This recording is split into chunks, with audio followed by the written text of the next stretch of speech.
Voltamos ao vivo com o Fast Money, agora 2h32, e o governo brasileiro apresentou uma resposta ao escritório do representante comercial dos Estados Unidos.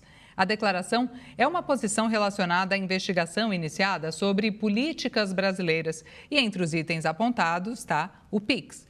Sobre essa resposta, sobre como o governo federal está conduzindo essa situação, a gente vai ter uma conversa agora ao vivo com Carlos Henrique, que é CCO da Frente Corretora, está aqui presencialmente com a gente no estúdio. Prazer te receber aqui, viu? Bem-vindo. Obrigado, Natália.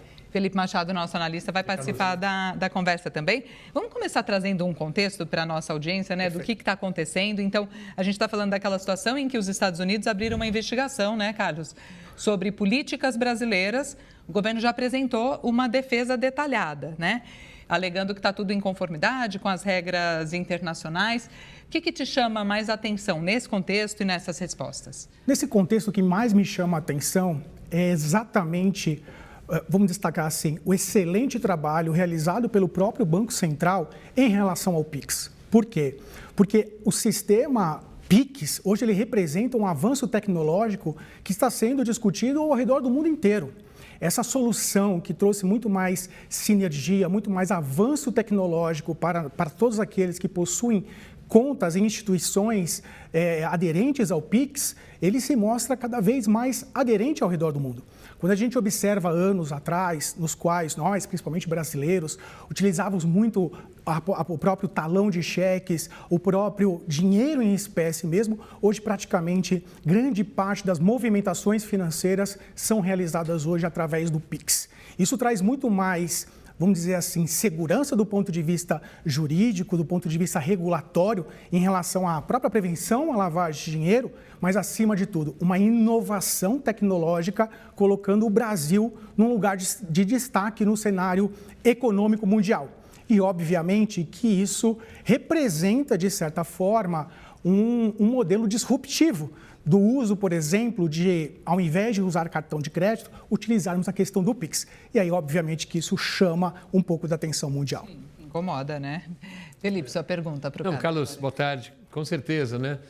Como é que você vê essa questão do PIX em relação a alguns boatos, ou enfim, tem uma possível tendência de que o PIX seja repassado, inclusive, para outros países do BRICS? Que começa na Índia, a gente tem um instrumento semelhante. Vamos supor que isso passe também para a Índia, para a China e para a Rússia. Você vê o PIX se espalhando, se tornando uma ferramenta mundial, e por isso mesmo os Estados Unidos estaria mais preocupado? Eu entendo que, do ponto de vista tecnológico, o PIX ele deve, na verdade, ser utilizado como referência, como já está sendo referência, para todos os países do mundo.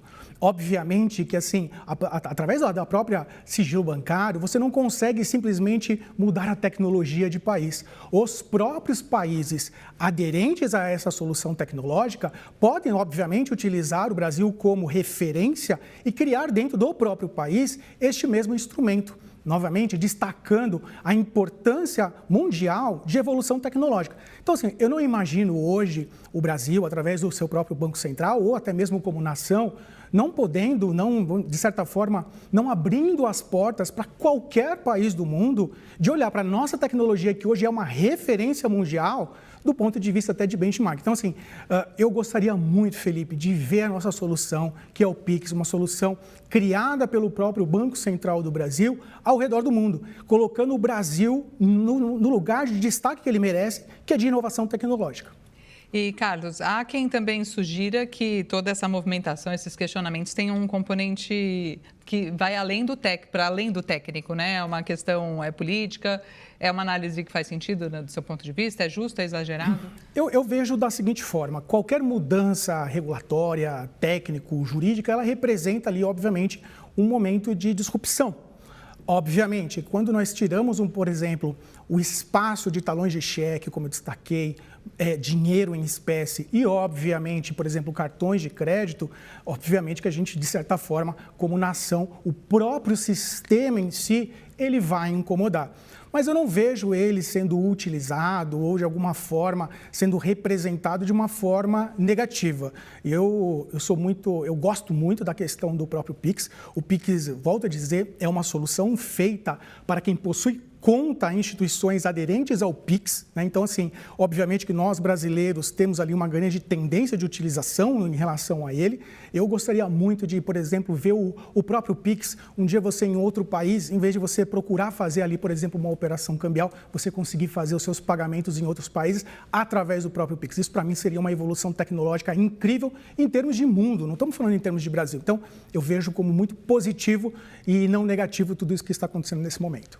Bom, Felipe. Carlos, tem uma discussão um pouquinho diferente, mas eu acho que cabe nessa nossa análise aqui, que é a relação do Brasil, o presidente Lula e os países do BRICS dizendo que talvez o dólar esteja com os dias contados e que passem a fazer negócios em suas próprias moedas ou em algumas outras moedas. Como é que você vê essa discussão? Olha, Felipe, eu, de certa forma, observo no mercado, até por fazer parte dele, como as próprias moedas fiduciárias, elas estão sendo, obviamente, sendo bem observadas. A gente vem aí cada vez mais sendo ventilado assuntos como o uso de criptoativos, o próprio uso de moedas lastreadas nas moedas fiat, como, por exemplo, o USDT e o USDC, que é os chamados de stablecoins. Então, eu não vejo uma relação em relação ao Pix. Eu vejo uma relação em relação à evolução tecnológica, à evolução do próprio mercado econômico. E eu acho que esse que é um ponto importante. Eu acho que, obviamente, o Pix está no centro das atenções, mas existem ali uma série de tendências, obviamente, todas elas sugerindo uma evolução do nosso sistema financeiro global. Eu não vejo só nacional, não, global. E o governo brasileiro, de volta à resposta, né, que foi dada, destacou transparência e não discriminação nas suas políticas, né? Ajuda a gente, Carlos, a traduzir para o público, né, que não acompanha tão de perto, não entende essa linguagem jurídica comercial. O que significa quando a gente fala sobre isso? Do ponto de vista técnico, assim, mas sem ser muito técnico. Hoje, se a gente tiver, por exemplo, uma instituição financeira, vamos dizer assim, americana, como já acontece, que ela quiser ser aderente ao Pix, ela vai poder ser. Então, eu vejo que, de certa forma, não é alguma coisa única e exclusivamente, por exemplo, para bancos ou instituições financeiras nacionais. Não, assim como qualquer sistema, assim como qualquer funcionalidade, todos aqueles sistemas, países que quiserem ser aderentes ao Pix, eles podem ser. Então, de certa forma, eu não vejo de modo algum uma situação voltada a proteger a tecnologia, não deixar ela nas mãos de ninguém. Não, pelo contrário. É uma solução criada pelo Banco Central do Brasil, que obviamente que qualquer um que queira ser aderente ao Pix, é só seguir ali as regras, obviamente, de implementação do sistema, que sendo ela empresa nacional ou internacional, instituições nacionais ou internacionais, poderão ser feitas. Então, não vejo de uma forma assim meio protecionista nesse sentido. Perfeito. Carlos, eu queria te ouvir sobre um outro assunto. Claro.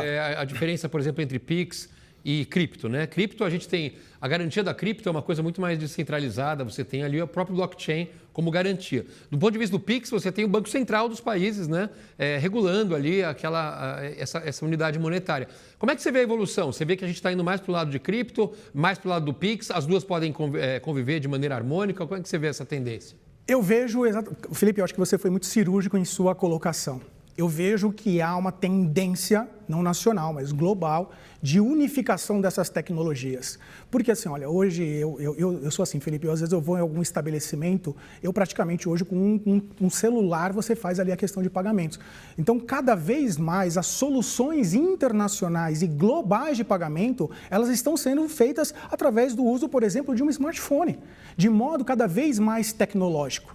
Hoje, eu, pelo menos, peço até desculpas, mas eu faz muito tempo que eu não vou numa agência bancária. Então, cada vez mais em que observamos um cenário econômico global se informatizando e levando para o lado da tecnologia, eu vejo isso de forma muito disruptiva e positiva. O uso de criptoativos e stablecoins, assim como o uso do Pix, representam já o início desse grande marco em termos de evolução tecnológica no sistema financeiro global. Então, eu vejo que assim, elas devem caminhar de forma concomitante. E você que mencionou aqui que você tem esse olhar, essa percepção de dentro do mercado, uma disputa como essa que a gente está vendo e vivendo, ela Traz algum risco imediato assim para o investidor brasileiro ou por enquanto é mais uma questão diplomática, uma questão de imagem mesmo? Em relação ao PIX, né, estamos tendo tantas notícias relacionadas, às vezes, ao redor desse tema, eu não vejo. Né? Eu vejo muito, de certa forma, bem centrado, é uma solução tecnológica bem inovadora. Não vejo, de certa forma, algo, de certa forma, assim, um ruído em relação a isso. Eu tive aí a oportunidade de viajar recentemente para alguns países, principalmente aqui na América Latina, e eu vejo até uma necessidade, uma vontade dos nossos vizinhos aqui da América do Sul quererem utilizarem essa solução. Porque para eles é muito mais fácil se eles conseguissem, de certa forma, receber, por exemplo, de brasileiros através do Pix. Então, eu vejo muito mais algo positivo em relação a isso. Novamente, gosto que o debate está sendo feito agora e levando cada vez mais essa nossa solução sistêmica em pagamentos em termos de abrangência global em discussão. Felipe, mais legal. Carlos, a gente está também prestes a iniciar o funcionamento do Drex, que seria o Real Digital. E recentemente o Banco Central deu um passo atrás ali e tirou, era para já nascer com um sistema de blockchain, e eles acabaram voltando atrás e vai ser um sistema mais voltado para o Banco Central, pelo menos por enquanto, né? Queria que você falasse um pouco disso. Como é que você vê? Isso atrapalha o avanço do Drex? Isso é uma tendência natural, uma decisão natural do Banco Central? Eu vejo como uma tendência, uma situação natural do Banco Central. Por quê? Porque se tivermos uma situação, por exemplo, né, vou trazer aqui uma situação hipotética, no qual você tem ali 2 países ou 2 instituições fazendo trocas tecnológicas de informações de modo sistêmico, é muito importante que os 2 lados estejam cada vez mais tecnológicos.